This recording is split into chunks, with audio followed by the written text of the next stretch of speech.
امام حسین کی شہادت کا کچھ تھوڑا سا پس منظر۔ شہادت ہمارے ہاں بیان ہوتی ہے اس انداز میں کہ لگتا ہے کہ کسی مظلوم بندے کو کسی نے پکڑا ہوا تھا تو وہ سارے اسے مار رہے تھے اور وہ منتیں کر رہا تھا کہ مجھے نہ مارو۔ اتنی ہائے ہائے کی جاتی ہے کہ محسوس ہوتا ہے کہ امام علی مقام بڑے پریشان تھے کہ کسی طریقے سے، اور ان کا خاندان بڑا تکلیف میں تھا کہ جلدی کہیں کربلا سے نکل جائیں۔ حالانکہ اس دھرتی پہ، اس کائنات پہ صبر، شجاعت، استقامت اور حوصلہ جس سے کائنات سیکھے گی وہ صرف امام حسین ہی ہے۔ اتنے بڑے صابر آدمی کے بارے میں اس طرح کا رویہ اختیار کرنا کہ وہ تو گویا اس طرح کر رہے تھے کہ بس کسی طریقے سے میری معذرت، تو یہ امام حسین کی مظلومیت سنا کے لوگوں کو اس طرح کا کر دیا جاتا ہے، یہ انداز بتایا جاتا ہے کہ شاید واقعہ کربلا رونے دھونے کا نام ہے، حالانکہ بات یہ نہیں ہے۔ یزید کی لشکر جو امام حسین کے مقابلے میں آیا، امام حسین کے لشکر کی تعداد 72 تھی، تو یزید نے 22,000 آدمی، مجھے بتائیے 72 کا 22,000 سے کوئی مقابلہ ہوتا ہے؟ بولیے۔ عمر بن سعد نے پھر عبید اللہ ابن زیاد کو لکھا کہ 22 اچھی خوشامد کرے اسے اچھی وزارت ملتی ہے، اچھی وزارت اسے دیتے ہیں، جو ذرا صحیح بدتمیز بھی ہو اور صحیح وکالت کرنے والا اسے وزارت صحیح دیتے ہیں۔ اس کا مزاج تھا۔ یہ چلاک لوگ زندگی میں ہمیشہ دھوکہ کھاتے ہیں، چلاکیاں انسان کو گراتی ہیں اور اتنا منہ چھیل جاتا ہے کہ منہ پہچانا ہی نہیں جاتا۔ بندہ اپنے آپ کو رب رسول کے حوالے کر دے تو اللہ بڑی بہترین جزائیں عطا کرتا ہے۔ یہ لوگ تیزی دکھاتے ہیں بعض، تو یزید بھی تیزی دکھانے والا تھا۔ اس نے خیر کرے جڑا نماز پڑھائے ہو مولوی، جڑا ٹل پائے ہو پیر، جڑا مہینہ نہ نہائے چھوٹا پیر، تو جڑا 6 مہینے نہ نہائے ہو بڑا پیر، کہتے بابا پہنچے ہیں، کڑے چھڑے جو پہن لیے۔ بھائی امام حسین تو نمازیں پڑھاتے تھے، مولا علی تو نمازیں پڑھاتے تھے، مسجد کے خطیب تھے، اب اس کو تو مولوی کہہ دیا جاتا ہے بیچارے کو، تو ملنگ کون ہوتا ہے جی؟ کہتے جڑا کپڑے کٹ پائے۔ کیا تماشا ہے، قوم جدھر دل کرتا ہے نکل جاتی ہے۔ یاد رکھیں ووٹ برادری کا نہیں ہوتا، ووٹ برادری کا نہیں، ووٹ دین کا ہوتا ہے۔ جو بندہ دین کے، ملت کے، مذہب کے معیار پہ پورا نہ ہوتے اسے حکمت کے تحت بھی ووٹ دینا جائز۔ ہاں یہ بات سچی ہے تو بہرحال سچی ہے، یہ یاد رکھ لے۔ ہمارے ووٹ سے کوئی ایم این اے، ایم پی اے جتنے ظلم کرے گا، ووٹ دینے والا اس کے ظلم میں شریک ہوگا، بالکل 100%۔ یہ لکھ لیں بات۔ ہم اس وقت بڑی جلدی، پتہ نہیں ہمیں کیا مسئلہ ہو جاتا ہے، اتنا اتنی مصیبت انہیں نہیں بنی ہوتی، نہیں یہاں بنی ہوتی ہے۔ خدا کا خوف کریں۔ امام علی مقام ووٹ ہی مانگ رہا تھا نا یزید، اور پھر اس نے بڑے بڑے لالچ دیے۔ اس نے کہا کہ آپ 5-4 صوبے ہیں جس کی گورنری مرضی رکھ لیں، دولت آپ کی مرضی کی۔ تو پھر آج ہمیں بھی لوگ مشورہ دیتے ہیں، کہتے ہیں مسجد میں سیاست نہیں ہونی چاہیے۔ میں نے کہا کیا کریں، یہ امام حسین ہمیں مجبور کر گئے، کوئی نہ کوئی بات کرنی پڑ ہی جاتی ہے۔ امام علی مقام نے فرمایا چھپ کے ووٹ کی بات، بیعت کی بات نہیں ہو سکتی۔ آپ نے جا کے لوگوں سے، بڑے کم لوگ ہوتے ہیں، بڑے کم لوگ، جسے زندگی ہو پیاری وہ یہیں سے لوٹ جائے۔ میرے قافلے میں شامل کوئی کم ظرف نہیں ہے، بڑے کم لوگ ہوتے ہیں جو ارادوں کے، وعدوں کے، ہمیشہ ساتھ چلنے کے پکے ہوتے ہیں، ورنہ بڑے لوگوں کو گرمی لگنے لگتی ہے۔ بڑے لوگ تو تمہیں پتہ ہے نا، جڑا الیکشن لڑتا ہوتا ہے راتی جیت کے سوندا ہے، وہ فاتح ہوتا ہے، ہر روز جیتتا ہے، پتہ اسی دن چلتا ہے جس دن الیکشن کا رزلٹ۔ ہر بندہ نہیں کہتا اسی ویسے انج نہ انج اسی حمایت فراڈیاں دی کرن ڈے ہیں، تو پھر چھڑ دے کیوں نہیں ہیں؟ انج دھوکے باز ہی انہیں کرایا، انج کھ نہیں، تو پھر چھوڑ دو جان، تم ہی چھوڑ دو۔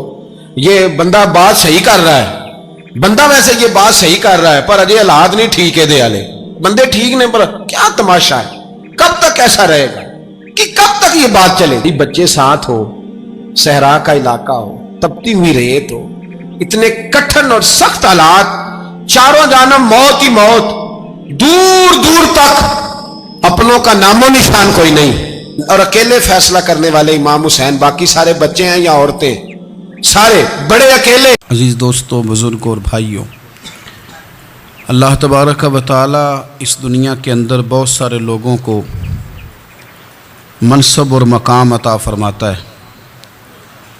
بہت سارے لوگ ایسے ہوتے ہیں جنہیں اللہ تبارک و تعالی زندگی میں بڑے بڑے مواقع عطا کرتا ہے۔ وہ چاہیں تو اس موقع سے اپنے ذاتی مفادات حاصل کریں اور چاہیں تو ان اچھے مواقع کو ملت کی، مذہب کی، قوم کی خدمت کے لیے وقف کر دیں۔ کچھ لوگ ایسے ہوتے ہیں کہ جو کسی مقصد کے حصول کی طرف سفر تو کر رہے ہوتے ہیں، لیکن اس کے پیچھے زیادہ تر ان کے ذاتی مفادات کار فرما ہوتے ہیں، اور وہ اپنے دنیاوی مقاصد کے لیے، اپنے اور اپنے خاندان کے دنیاوی فوائد کے لیے کوشش کر رہے ہوتے ہیں۔ ایسے لوگ بھی محدود رہ جاتے ہیں، ان کی سوچ بھی محدود رہ جاتی ہے، اور کئی دفعہ کچھ تھوڑی دیر کے لیے ان کے نام ابھرتے ہیں اور پھر ہمیشہ کے لیے دب جاتے ہیں۔ کچھ لوگ ایسے ہوتے ہیں جو زندگی کے اندر اللہ کے لیے، اللہ تعالیٰ کی رضا کے لیے، رسول پاک صلی اللہ تعالیٰ علیہ وسلم کی خوشنودی حاصل کرنے کے لیے، دین کی، ملت کی، ملک کی سربلندی کے لیے آگے آنا چاہتے ہیں۔ میرا رب کریم قرآن مجید سورہ حج میں ارشاد فرماتا ہے کہ الذین ان مکناہم فی الارض، کچھ لوگ ایسے ہیں کہ اگر ہم انہیں زمین میں اقتدار دیں، زمین میں اگر ہم انہیں قابو دیں تو وہ کیا کریں گے؟ اقاموا الصلاۃ و آتوا الزکوٰۃ، وہ نماز قائم کریں گے، زکوٰۃ ادا کریں گے، وامروا بالمعروف، نیکی کا حکم دیں گے، ونہوا عن المنکر، اور لوگوں کو بری باتوں سے منع کریں گے۔ وہ دینی، فکری، اصلاحی انقلاب برپا کر دیں گے، نماز کو عام کریں گے، زکوٰۃ کو عام کریں گے، بھلائی کا حکم دیں گے اور برائی سے منع کریں گے۔ اللہ تبارک و تعالیٰ نے ان لوگوں کو جب اقتدار دیا، وہ کون لوگ تھے؟ سیدنا صدیق اکبر، حضرت فاروق اعظم، سیدنا عثمان غنی، حضرت مولا علی رضوان اللہ تعالیٰ علیہم اجمعین۔ اللہ نے جب ان لوگوں کو اقتدار دیا زمین کے اندر، اللہ تبارک و تعالیٰ نے انہیں نبی پاک علیہ الصلاۃ والسلام کی نیابت کے لیے چنا، تو ان لوگوں نے یہ انقلاب برپا کیا، نمازیں عام ہو گئیں، شوق سے لوگ صدقات و خیرات دینے لگے، بھلائی عام ہوئی، برائی کا کلا کما کیا گیا۔ ہمارے ہاں بھی لوگ احتساب کی باتیں کرتے ہیں، ہمارے ہاں بھی لوگ کہتے ہیں کہ میں رشوت خوری کو، کرپشن کو، ناجائز چیزوں کو ہمیشہ کے لیے جڑ سے اکھیڑ پھینٹوں گا۔ لوگ دوسروں سے مطالبہ کرتے ہیں کہ یہ سارے کام جائز کریں، لیکن خود اس پر عمل کرنے کو تیار نہیں ہوتے۔ یاد رکھ لیں کہ یہ جو احتساب ہے، یہ انسان کی اپنی ذات سے شروع ہوتا ہے۔ آپ جب نظام احتساب دنیا کے اندر مستحکم کرنا چاہتے ہیں تو اس میں پھر آپ کو اپنی ذات کو سامنے پیش کرنا پڑے گا۔ آج ہم بات کرنے جا رہے ہیں سیدنا فاروق اعظم رضی اللہ تعالیٰ عنہ۔ تو جناب عمر فاروق رضی اللہ تعالیٰ عنہ کا جو نظام احتساب ہے، انہوں نے اس کو گھر سے شروع کیا تھا، اپنے آپ سے اس کا آغاز فرمایا تھا۔ ہمارے ہاں یہ ہوتا ہے کہ جس بندے کے اکاؤنٹ میں اچھے خاصے پیسے ہیں، وہ بل جمع کرانے جائے تو اسے لائن میں نہیں لگنا پڑتا، مینیجر صاحب اسے آگے بلا لیتے، تو وہ بعد میں کیا کہہ رہا ہوتا ہے؟ کہتا دیکھو اللہ نے کتنی عزت دی ہے، مجھے لائن میں نہیں لگنا پڑا۔ بھائی لائن میں لگنا تو آپ کا یہ تھا کہ آپ سمجھتے کہ سارے مسلمان ہیں، مومنین ہیں، برابر ہیں، تو میں کسی کو تکلیف میں مبتلا نہ کروں۔ جب آپ آگے چلے گئے تھے تو آپ نے بہت سارے لوگوں کا حق مارا تھا، وہ لائن میں جو لگے ہوئے تھے ان کا وقت لمبا ہو گیا تھا۔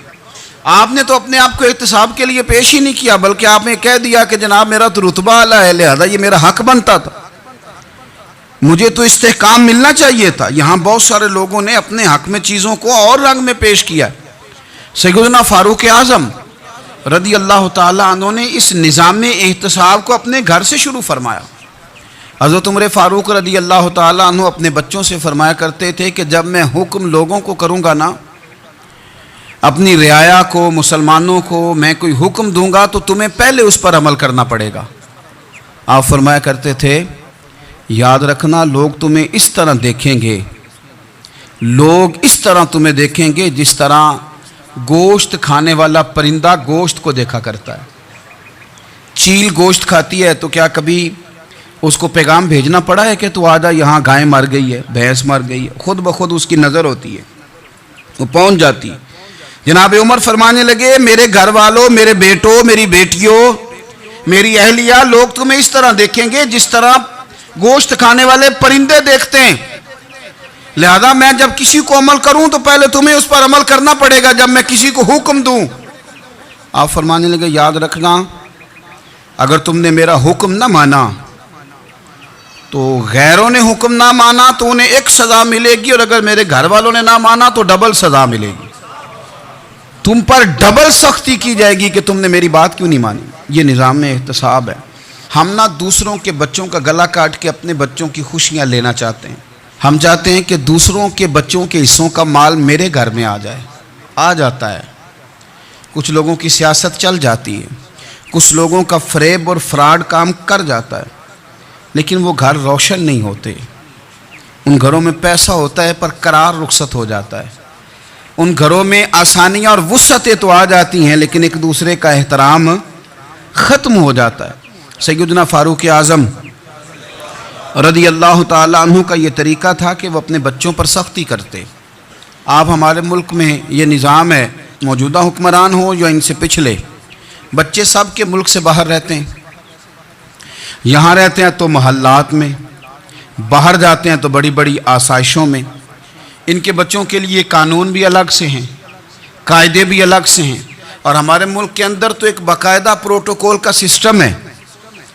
اس سسٹم سے گزر کر بڑے بڑے لوگ چلنا پسند کرتے ہیں. ہمارے زمانے میں بھی کچھ چیزیں سرکاری ہوتی ہیں خالص، لیکن عجیب نظام ہے نا، ہر چیز کا کرایہ بڑھ جاتا ہے، سرکاری دکان کا نہیں بڑھتا. باقی دکانیں 5-6 سال کے لیے ملتی ہیں، سرکاری دکان پہ آپ قبضہ کرنا چاہیں تو پورے 100 سال کے لیے مل جاتی ہے. چونکہ یہ عام عوام کی پراپرٹی ہے تو اس کے ساتھ جو مرضی کو سلوک کرے. ایک سرکاری چراگاہ تھی جس کے اندر جانور چرا کرتے تھے. ہمارے ہاں بھی پنجاب میں کچھ جگہیں ہوتی ہیں تو ہم لوگ کہتے ہیں شام لاٹ ہے. سرکاری چراگاہ میں جانور چرا کرتے تھے. حضرت عمر فاروق رضی اللہ تعالیٰ عنہ کے صاحبزادے سیدنا عبداللہ ابن عمر رضی اللہ تعالیٰ عنہ نے بھی ایک اونٹ خرید لیا. تو سب لوگوں کے جانور سرکاری چراگاہ میں چرتے تھے، آپ نے بھی اپنا جانور وہاں چرنے کے لیے، کھانے پینے کے لیے چھوڑ دیا. وہ جب اونٹ آیا تو پتلا تھا، کچھ دنوں کے بعد وہ فربا ہو گیا، طاقتور ہو گیا، موٹا تازہ ہو گیا.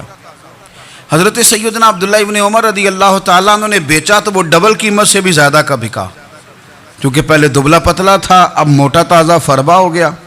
حضرت سیدنا فاروق اعظم رضی اللہ تعالیٰ عنہ کو پتہ چلا تو بلایا، فرمایا پتر اونٹ بیچ دیا ہے؟ ابا جی بیچ دیا ہے. فرمایا کتنے کا خریدا تھا؟ اتنے کا. بیچا کتنے کا؟ ڈبل قیمت بتائی. فرمایا اس طرح کر کے اصل رکھ لے اور جو اوپر ملی ہے مجھے دے دے. حضور آپ نے کیا کرنی ہے؟ فرمایا میں سرکاری خزانے میں جمع کروں گا. حضور کیوں؟ فرمایا اس لیے کہ تیرا اونٹ سرکاری جگہ پہ چرا کرتا تھا، وہ گھاس سرکاری جگہ سے کھاتا تھا. حضور سب کے کھاتے. حضرت عبداللہ ابن عمر کہنے لگے سب کے کھاتے ہیں. آپ فرمانے لگے تو سب میں شامل نہیں ہے، تو امیر المومنین کا بیٹا ہے، تجھے میں یہ حق نہیں دے سکتا، تیرے اوپر تھوڑی سختی زیادہ کی جائے گی، تجھے یہ حق نہیں ملے گا.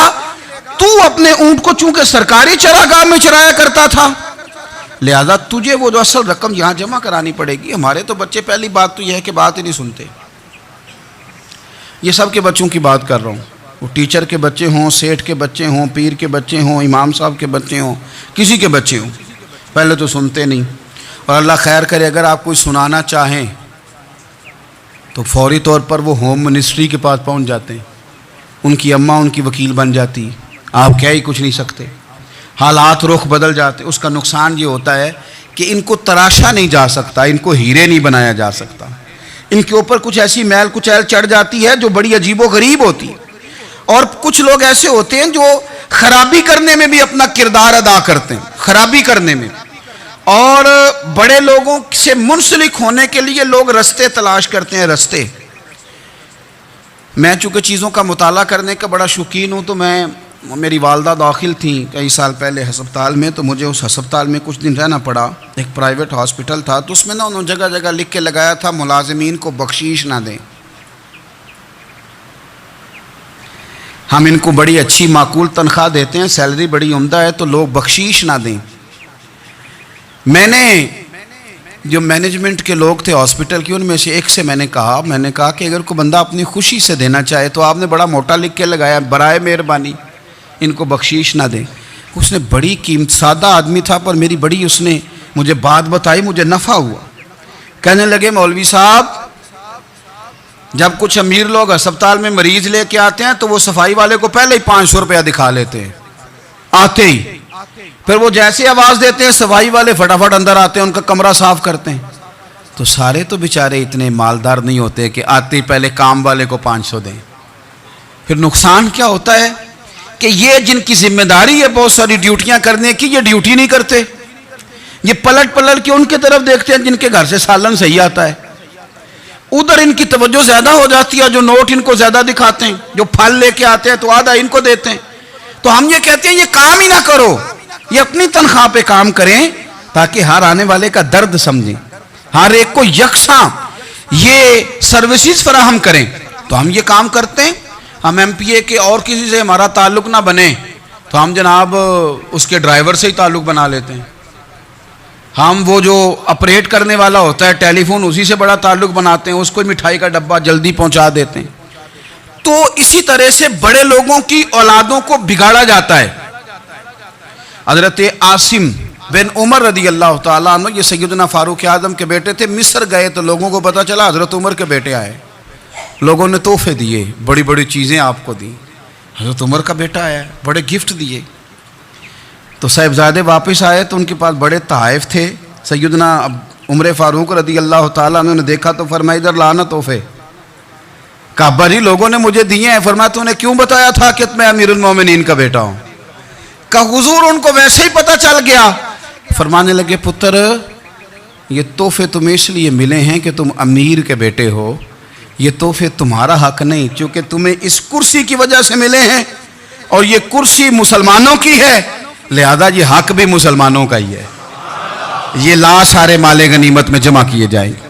آپ اپنے گھر سے جب احتساب شروع کرتے ہیں، اپنے گھر سے، اور یہ یاد رکھیں یہ جو لوگ آتے ہیں آپ کے بچوں کو نوازنے کے لیے، یہ انہیں خراب کرتے ہیں، بگاڑ پیدا کرتے ہیں، یہ عجیب و غریب سی چیزوں میں مبتلا کر دیتے ہیں. بچوں کا نقصان ہوتا ہے کل کلام. پھر جو شاپر اچھا لے کے آئے پیر صاحب کے بچے ذرا اس سے پیار سے ملتے ہیں، نقصان ہو جاتا ہے. یہ دستے نگر ہو جاتے ہیں، یہ لوگوں کی طرف جیتے ہیں، دوسروں پہ ڈیپینڈ کرنے لگتے ہیں. حضرت ابو موسیٰ اشعری رضی اللہ تعالیٰ عنہ نے پہلے تو ایک قلین بڑا سونا تھا تو آپ نے حضرت عمر کے گھر بھیج دیا کہ چلو ان کے گھر میں ان کی اہلیہ بچھا لیں گی. کہیں سے تحفہ آیا. پھر وہ جس کمرے میں مال غنیمت اور خزانہ رکھا جاتا تھا اس کی صفائی کر رہے تھے تو ایک دینار مل گیا. تو وہ دینار بچے سارے جا رہے تھے تو ان میں سے حضرت عمر کے ایک بیٹے کو چھوٹے کو بلایا اور بلا کے کہا پتر یہ دینار لے لو. حضرت عمر نے دیکھا کہ بیٹے کے ہاتھ میں دینار بھی ہے اور گھر میں قالین بھی ہے. ایک موقع پہ وہ قالین گیا، ایک موقع پر بچے کو ایک دینار دیا. تو حضرت عمر اپنی اہلیہ سے پوچھنے لگے یہ کہاں سے آیا قالین؟ کہا جناب ابو موسیٰ اشعری رضی اللہ تعالیٰ عنہ نے بھیجا ہے. بیٹے سے پوچھا دینار کہاں سے آیا؟ کہا مجھے انہوں نے ہی دیا ہے. آپ نے وہ دینار بھی لیا اور قالین بھی لیا اور اس کو لپیٹا اور جناب ابو موسیٰ اشعری کو بلایا اور اتنے سخت ناراض تھے. فرمانے لگے ابو موسیٰ اشعری سے کہنا میرے پاس پیدل آئے، گھوڑے پہ نہ آئے. اور جب آئے حضرت ابو موسیٰ اشعری تو جناب عمر اتنے ناراض ہوئے کہ وہ قالین لپیٹ کے تو ان کے سر پہ مار دیا.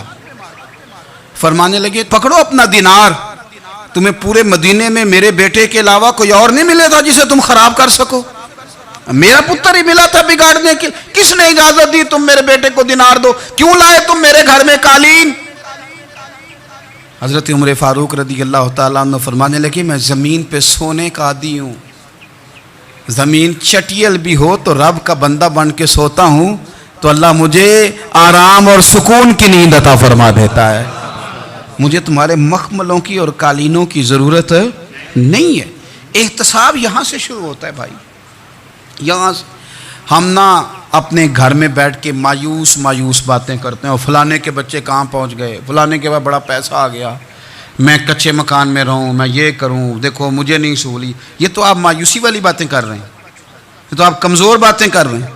یہ تو اس طرح کی باتیں تو ہارے ہوئے لوگ کرتے ہیں. اس طرح کا لب و لہجہ تو ان لوگوں کا ہوتا ہے جو احساس کمتری کا شکار ہوتے ہیں. یہ آپ نے کس طرح کا لب و لہجہ اور اپنے بچوں کو آپ بھکاری بنا رہے ہیں تاکہ دوسروں کو دیکھیں تو مایوس ہو جائیں؟ اٹھ باندھ کمر کیوں ڈرتا ہے، پھر دیکھو خدا کیا کرتا ہے۔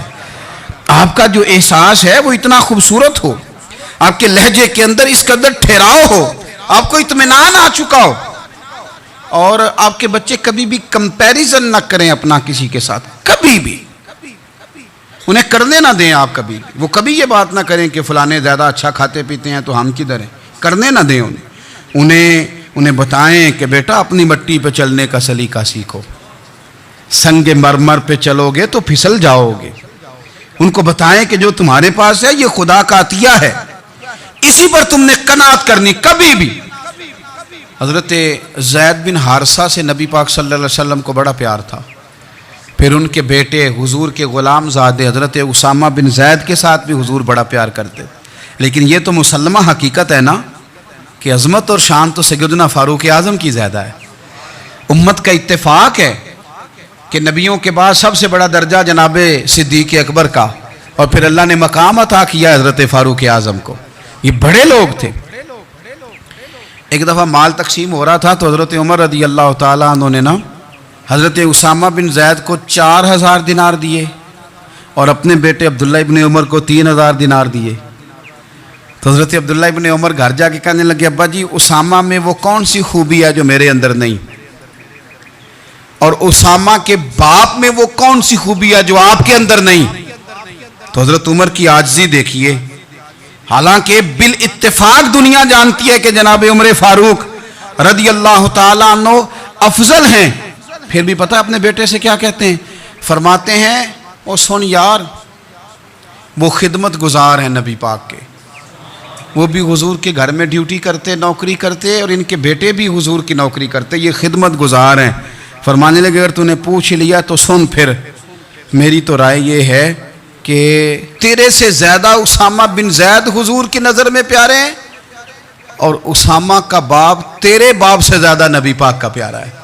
کوئی کمپیریزن کرنے نہیں دیا، بچوں کو کسی ایسی جگہ کھڑے ہونے نہیں دیا، فرمایا یہ وجہ ہے، یہ انداز ہے کہ تو زیادہ پیارا ہے۔ حضرت عمر فاروق رضی اللہ تعالیٰ عنہ پسند نہیں کرتے تھے، ذرا برابر بھی پسند نہیں کرتے تھے کہ کوئی شخص اور مال آتا تو اپنے رشتہ داروں کو نوازنے سے بچتے۔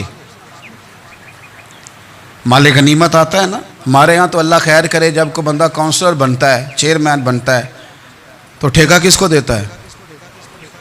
کوئی چلو بھتیجا مل جائے، کوئی بھانجا مل جائے، کوئی چھوٹا بھائی، اسے بھی کام مل جاتا ہے ساتھ۔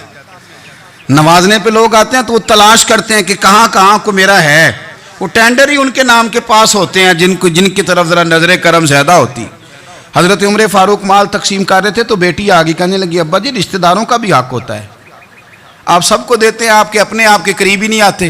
تو حضرت عمر فاروق نے کیا لفظ کہے، کیا حقیقت ہے، کیا حسن ہے، فرمانے لگے پتر یہ مال تیرے باپ کا نہیں مسلمانوں کا ہے، جب تیرے باپ کا ذاتی مال ہوگا تو اپنے رشتہ داروں کو دے گا، یہ مسلمانوں کا مال ہے، یہ اسی حساب سے تقسیم ہوگا جو عدل کا حساب ہے، جو ترازو ٹھیک ہے۔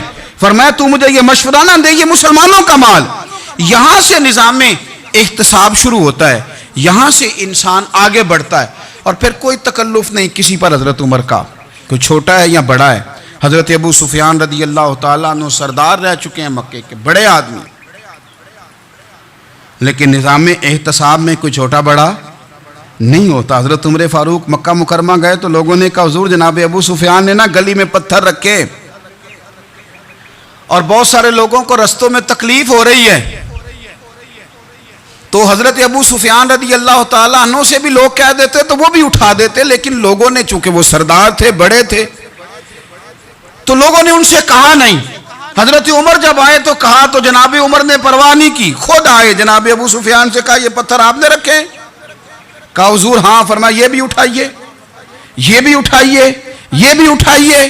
جب وہ اٹھا رہے تھے تو حضرت عمر کہہ رہے تھے شکر نہیں اللہ کا کہ عمر کہہ رہے ہیں اور ابو سفیان مانتے جا رہے ہیں، شکر نہیں۔ یہ نظام احتساب ہے کہ بڑا ہو یا چھوٹا ہو، اس کو یہ حق حاصل نہیں ہے کہ مسلمانوں کو وہ کسی تکلیف میں کسی بھی صورت میں مبتلا کرے، کہیں بھی کسی جگہ بھی، اس کو یہ والی اجازت نہیں۔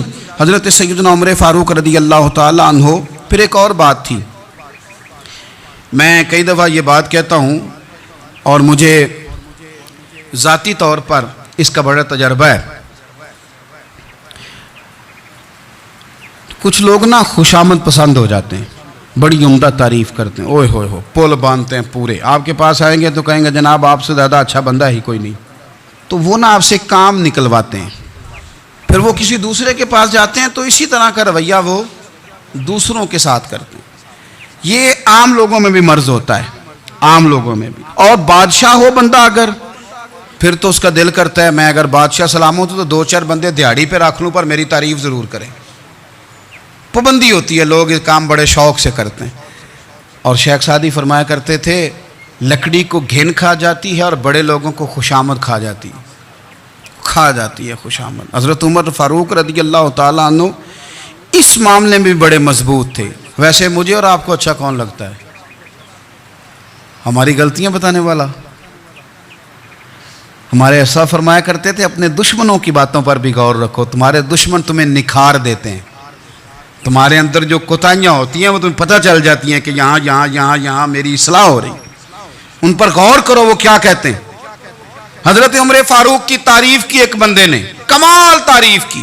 وہ اس کا خیال تھا کہ رزلٹ بڑا شاندار آئے گا. بادشاہ کی تعریف ہوتی تھی تو پھر تھیلی جاتی تھی اشرفیوں کی, کمال رزلٹ آئے گا. تو حضرت عمر جب وہ پوری کر چکا نا بات تو فرمانے لگے تو خود بھی ہلاک ہوا اور مجھے بھی ہلاک ہی کر دیا ہے, خود بھی تباہ ہوا ہے مجھے بھی تباہ کر دیا. کس طرح کی باتیں کر رہا ہے. ایک بندہ اور آیا اور اس نے آ کے کہا کہ پوری امت میں سب سے افضل ہے فاروق اعظم آپ ہی ہیں. تو حضرت عمر فاروق فرمانے لگے تجھے تیری ماں روئے, ابو بکر تجھ سے بھی افضل تھے, تیرے باپ سے بھی افضل تھے, اور صدیق اکبر مجھ سے بھی افضل ہیں اور میرے باپ سے بھی افضل ہیں. یہ تو کس طرح کی بات کر رہا ہے. یہاں ہر شے ہضم نہیں ہو جاتی, فوری طور پہ لوگ ڈکار بھی پورا نہیں لیتے. قرآن مجید نے کہا فَلَا تُزَكُّوا أَنفُسَكُمْ هُوَ أَعْلَمُ بِمَنِ اتَّقَى, اپنے منہ سے نہ کہو میں پاک صاف ہوں, اللہ زیادہ بہتر جانتا ہے کہ تم میں سے پرہیزگار کون ہے. اپنے منہ سے تعریفیں کرتے کراتے ہو, یہ مزاج چھوڑ دیں. حضرت عمر رضی اللہ تعالیٰ عنہ پسند نہیں کرتے تھے. ایک آدمی نہ چلتا تھا وہاں تو بڑا متکبرانہ چال کے ساتھ چلتا. حضرت عمر نے دیکھا, یہاں تک احتساب فرماتے تھے, زمین پہ زور زور سے پیر پٹکتا, چال بڑی اس کی متکبرانہ, لوگ بڑے پریشان ہوتے. حضرت عمر نے ایک دن سمجھایا, باز نہیں آیا. اگلے دن پہ درہ نکال لیا, لگائے 4 درے, فرمایا آج کے بعد نہ چلنا اس طرح مدینے میں پیر پٹک پٹک کے.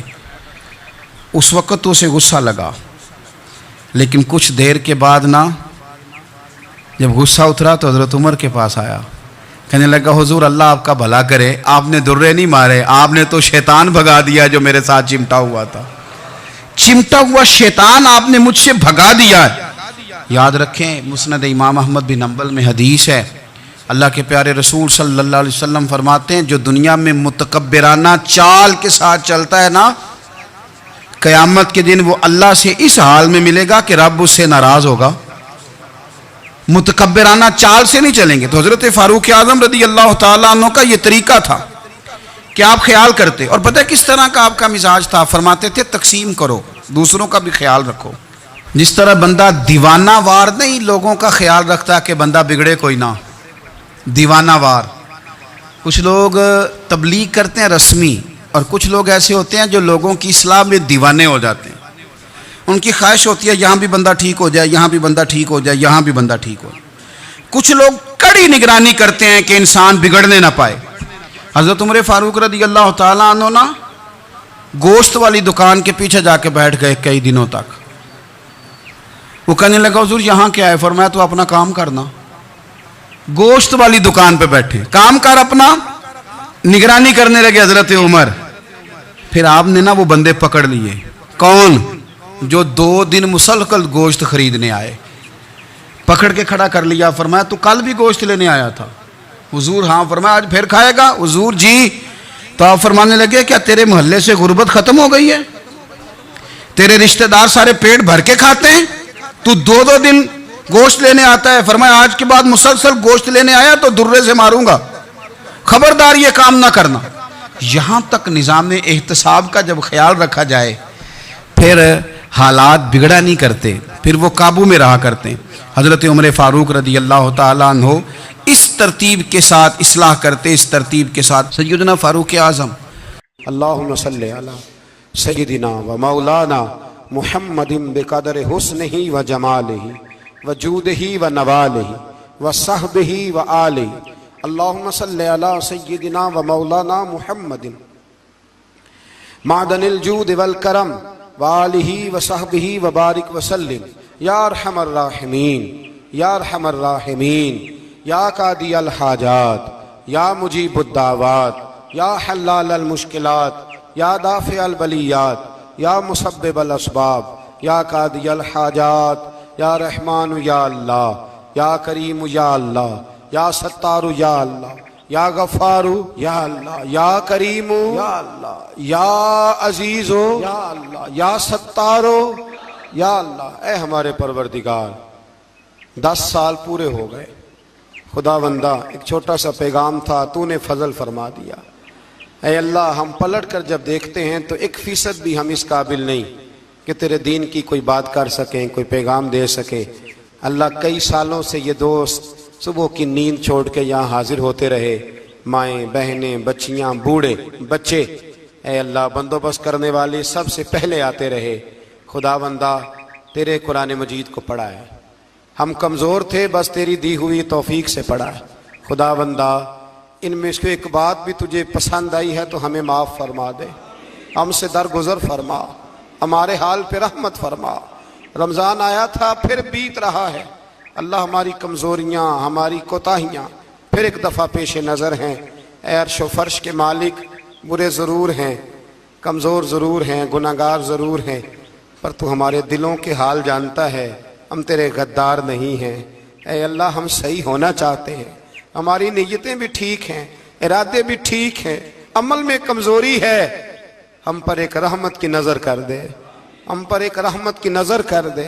اے مالک کریم، ایک نظر کرم سے دیکھ تو صحیح، یہاں غریب بھی بیٹھے ہیں، بوڑھے بھی بیٹھے ہیں، مجبور بھی بیٹھے ہیں، کئی رو رو کے تیری بارگاہ میں فریاد کرنے والے بیٹھے ہیں۔ اے اللہ، بھول ضرور جاتے ہیں پر بندے تو تیرے ہیں، بھٹک ضرور جاتے ہیں پر غلام تو تیرے محبوب کے ہیں۔ ہمارے حال پہ رحمت فرما، اللہ ہمیں معاف فرما دے، اللہ ہم سے حساب نہ پوچھیو، اللہ ہمیں بغیر حساب معاف فرما دے، اللہ ہمیں بغیر حساب کے معاف فرما دے، اللہ ہم سے درگزر کرنا۔ جب قیامت کے دن ازل کا بازار لگے، اللہ ہم سے درگزر فرمانا، ہماری پردہ پوشی فرمانا، اگر ہمیں عزت دی ہے تو عزتوں پہ دوام دینا، اللہ ہمیں ذلتوں سے محفوظ رکھنا۔ اے عرش و فرش کے مالک، میں تو نے بہت ساری نعمتیں نہ بغیر مانگنے کے دی ہیں، ہم کمزور تھے، تو نے صحت دی، ہم کمزور تھے، تو نے اولاد کی نعمت دی، پھولوں کی طرح کے خوبصورت بچے دیے۔ اے اللہ، تو نے ہمیں وفادار قسم کے دوست دیے، اے اللہ، پیار کرنے والے ساتھی دیے، ٹوٹ کر چاہنے والے دیے۔